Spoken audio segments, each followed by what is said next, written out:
আমার পেজে star setup আসছে কিন্তু আমার কাছে কোনো খবর নেই।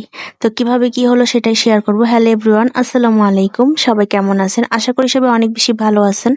অনেকদিন পরে একটা ভিডিও নিয়ে আসলাম। আসলে বেশ কিছুদিন ধরে আমি আমার পেজে অ্যাক্টিভ না, বিভিন্ন কারণে পার্সোনাল কিছু ইস্যুর কারণে হয়তো বা আমি মানে রেগুলার হতে পারতেছি না আর কি। তো পেজে তেমন ঢোকাও হচ্ছে না। তো সেদিন আমি কি মনে করে আমার পেজে ঢুকলাম, ঢুকে দেখতেছি যে আমার স্টার সেটআপ দিছে আর কি।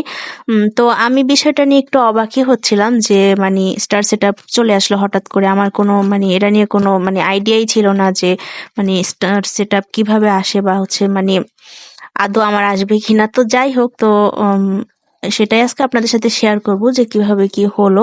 আর টুকটাক কিছু ব্লগও শেয়ার করব। তো এই তো স্টার সেটআপটা দেখার পরে তো ওনারা কিছু ইনফরমেশন চাইলো। ইনফরমেশন চাওয়ার মধ্যে ছিল হচ্ছে টিন সার্টিফিকেটের নাম্বার, আরো বেশ কিছু ছিল ইনফরমেশনের জায়গা যেখানে আসলে আমার কিছু পেপারস লাগতো।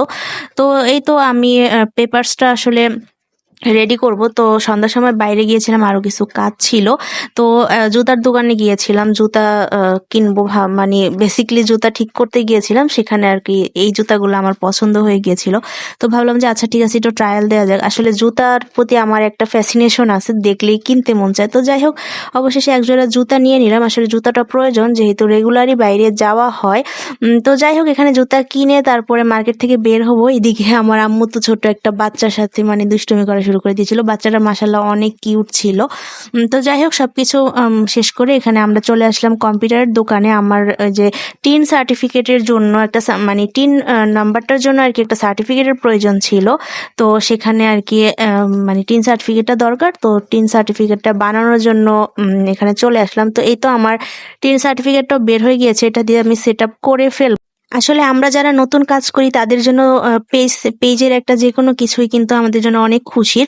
তো এই সেটআপটাও কিন্তু আমার জন্য অনেক একটা খুশির বিষয় ছিল। তো যাই হোক, যারা আমার মতো নতুন আছেন, রেগুলারলি কাজ করেন, আশা করি আপনারাও সফল হবেন। আল্লাহ হাফেজ।